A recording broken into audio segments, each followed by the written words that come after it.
Okay, I've been doing a lot of research about what people would consider a critical skill over the past few years.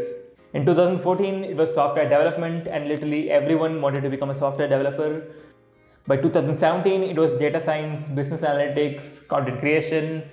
And in 2021, those skills are heading towards AI, VR, crypto, finance, and you get the picture. This constant evolvement of these critical skills over these small pockets of time got me thinking, is there one critical skill that has stood the test of time over the years and is relevant even today?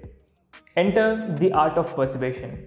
Because if you really think of it, irrespective of our professions, our lives are just a series of days where we're out there to convince either someone, something, or at the very least, ourselves. Whether it be something as simple as choosing between two coffee brands at the store to drink, or walking up to your boss and asking him for like a promotion or a raise, persuasion is as normal as our daily chores. Which begs the question, can persuasion be learned, and are there any methods one can deploy to become a more persuasive person?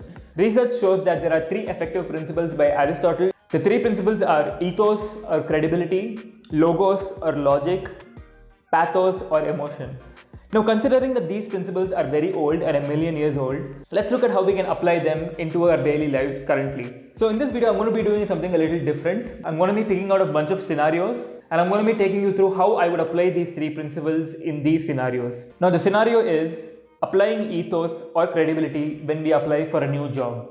Simply put, ethos is the answer to the question, why should I hire you? And I think the reason we stumble a lot with this question is because we somewhat doubt our own credibility of our work. Something that occurs due to a phenomenon called the imposter syndrome, about which you can find a video here. But ethos is your entry point, your verbal examination. Having good ethos means you have good credibility, you have good domain knowledge, and when a person looks at you, they just feel that this guy can do the job.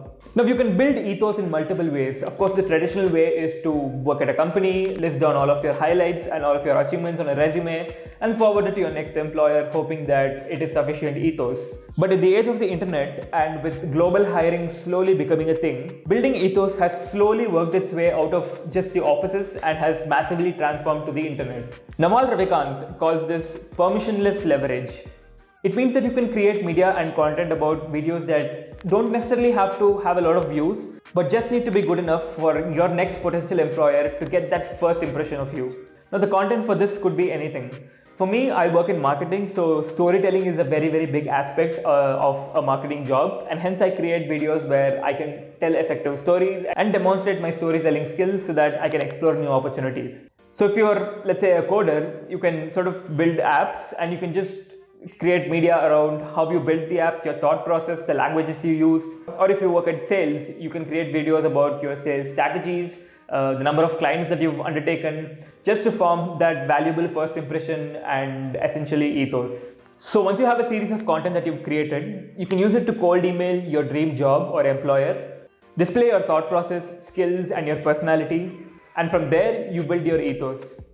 Best case scenario, you get hired. Worst case scenario, you don't get hired, but you still stay memorable. And in the age of where people are still sort of applying with resumes, that extra effort that you put in, I think will be respected irrespective of the outcome. The next principle is logos or logic.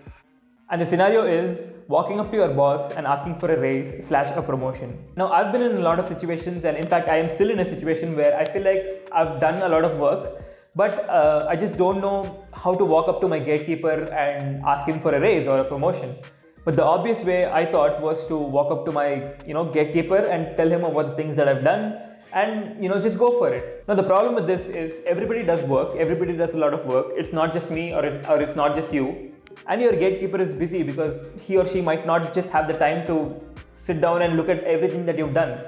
And that's where logos comes in, where you put across the message with logic in a concise way and yet a digestible format. Here's an example of how you can use logos in this current scenario. Over the past 2 months, there have been 12 projects that we have worked on, out of which only 4 have gone live. The success / approval rate for all 12 projects from our client has been 80%, a number that has never been as high as before. Unfortunately, apart from the 4, they could not move ahead with the rest of the projects because of budget or logistical reasons. The 4 projects that have gone live have brought in X amount in revenue and returns. Considering that the other 8 projects have been stuck due to reasons out of my control, I would like to take the liberty of putting all 12 under my portfolio as completed. 12 projects within a 2-month time frame with an 85% approval rate from the client seems to be a more than reasonable performance to me, and hence I feel within my right to ask for a raise. Now, numbers are great, numbers are your pawns, and they are the ones who usually do the job for you. But if there's anything that numbers lack, it's story. And that's where pathos comes in.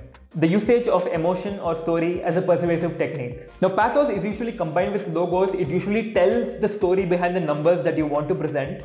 Because out of the 4 projects that went live, I would have done them in separate ways and you would have done them in your own method. So what is that method or what is that story behind those 4 projects that went live is what you should use in pathos. Here's an example of how you can use pathos along with logos.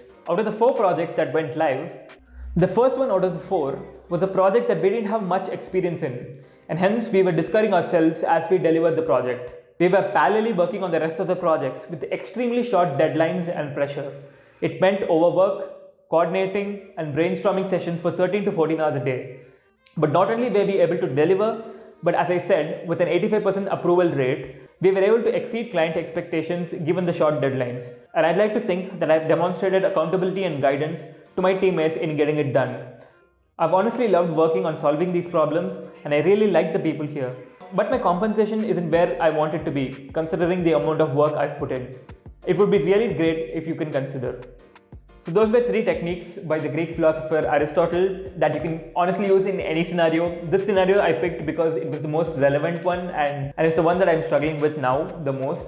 And as you can see, we have a different plain background setup here because I'm currently in Bangalore and I'm currently in a shifting phase. So apologies if the quality of the video wasn't where it usually was as I'm working with limited resources.